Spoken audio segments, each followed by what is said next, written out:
At Lowe's, get up to 35% off select major appliances. Plus, members get free delivery, install, and more when you spend $2,500 on select major appliances. Lowe's, we help, you save. Valid through 2/25 while supplies last. Selection varies by location. Excludes Massachusetts, Maryland, Wisconsin, New Jersey, Florida. Loyalty program subject to terms and conditions. Visit Lowe's.com/terms for details. Subject to change. Visit your nearby Lowe's on East 17th Avenue in Hutchinson. Hey listeners, this is Peter and welcome back to the History Shorts. Today's episode is brought to you by the Podcast Republic, your ultimate listening app. Discover and subscribe to thousands of podcasts from around the world.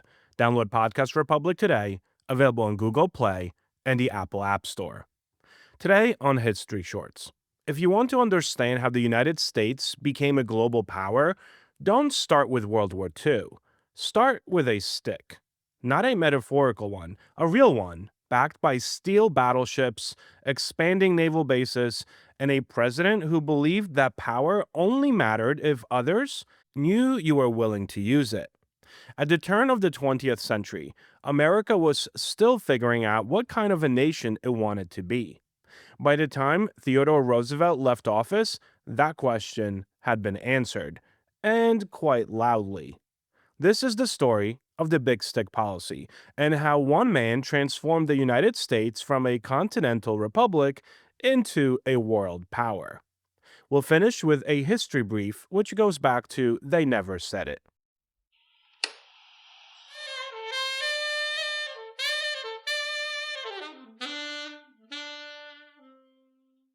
A quick word from our sponsors. There's drama, and then there's full telenovela-level drama. Yes, and Elf Cosmetics went all the way there. Elf Cosmetics just dropped something wildly unexpected, a full-blown, absurdly funny telenovela celebrating positivity, inclusivity, and accessibility. It's called Melissa, and it's absurd in the best way. It stars Melissa McCarthy, TV doctor Nicholas Gonzalez, and iconic telenovela villain Itati Cantoral. But the real star? Elf Glow Reviver Lip Oil. When the language fails her and her lips are dull and dry, only Glow can revive her. Melissa McCarthy, who I love, fully commits by even rolling the R's with Elf Glow Reviver Lip Oil. Elf Glow Reviver Lip Oil, Reviver Lip Oil, is an ultra-glossy lip oil that nourishes, hydrates, and enhances your lips' natural color. Available in 10 shades at only $9 each. Watch the full episode of their new Elf novela on soyunbaño.com. Yes, and drench your lips in an addictive sheer watch of ultra-glossy color with Elf Glow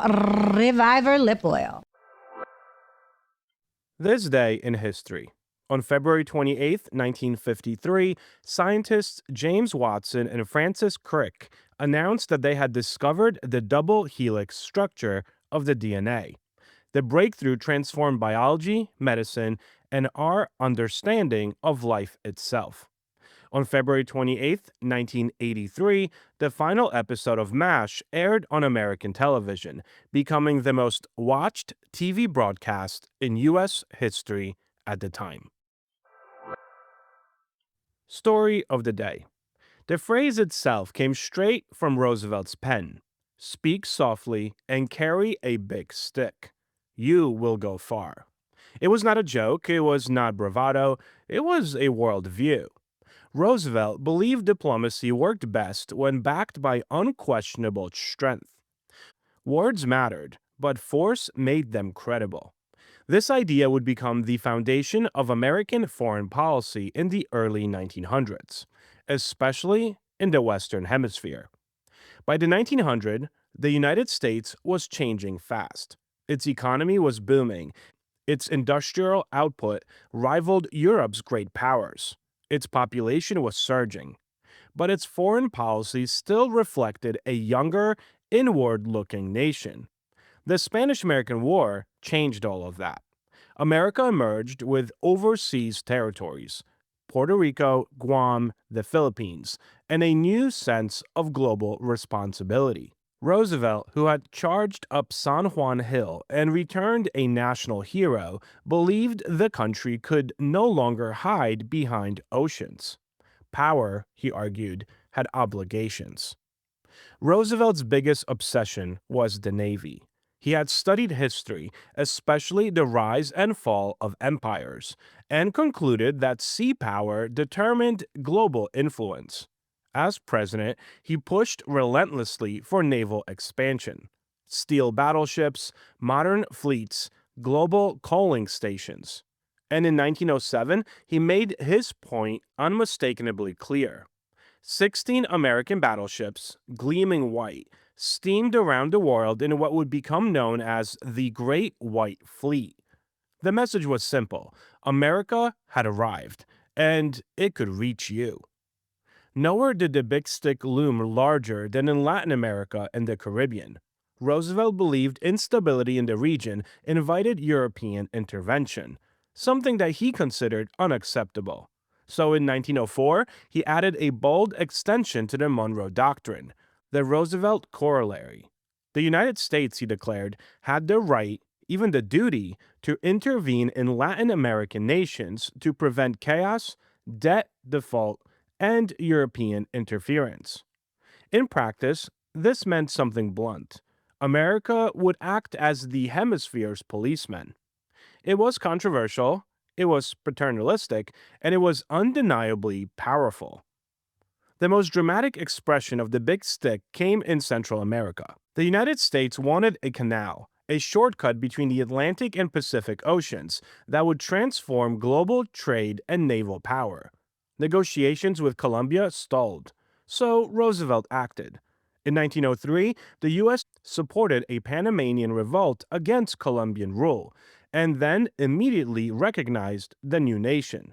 Within days, America secured the rights to build and control the Panama Canal. It was raw power, unapologetically applied, and it worked. Roosevelt did not believe in constant war, however. In fact, he prided himself on restraint. The big stick was meant to prevent conflict by making resistance seem pointless. And often, it succeeded. European powers backed away from the Caribbean. Border disputes cooled. American influence expanded without formal conquest. Roosevelt even mediated peace between Russia and Japan in 1905, earning the Nobel Peace Prize. But make no mistake, peace was achieved on Roosevelt's terms. Roosevelt justified the big stick with a moral argument.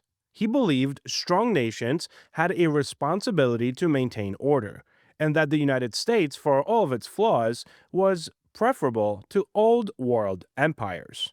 Critics disagreed. Latin American leaders saw hypocrisy. Independence preached, but sovereignty denied. Anti-imperialists at home warned that America was betraying its founding ideals. Mark Twain mocked the idea that imperialism could be benevolent. And history would later show that intervention often bred resentment, instability, and long-term consequences. The big stick cast a long shadow. By the time Roosevelt left office in 1909, America was no longer just a regional power. It had a blue water navy, overseas interests, and a precedent for intervention. Future presidents would refine, soften, or rebrand the big stick, but they would never quite abandon it. Dollar diplomacy, gunboat diplomacy, Cold War containment, they all carried Roosevelt's imprint. Roosevelt understood something many leaders prefer to ignore. Power does not guarantee virtue, but weakness guarantees vulnerability. The big stick policy was not gentle, it was not subtle, but it was honest about the realities of power in a competitive world. Roosevelt once warned, "A nation that is incapable of defending itself is incapable of preserving its freedom." That belief reshaped America, for better or for worse. The following comes to us from Paul F. Bowler Jr.'s and John George's They Never Said It, Oliver Wendell Holmes Jr. In a speech on June 15, 1982, President Ronald Reagan quoted Justice Holmes as having advised the American people to keep government poor and remain free. But a White House official later admitted that the president came up with that one himself. Holmes never said anything point blank exactly like that. "We're actually still trying to track it down," the government official said. Holmes scholar Ed Bander of a law school in Boston doubted that they would ever be able to locate any such statement in Holmes's writing. Thank you so much for spending some time with me today and helping make this little show such a mighty success. If you are enjoying this show and would like to help with its production, you can always donate a few dollars at buymeacoffee.com or become a Patreon member to enjoy these episodes ad-free.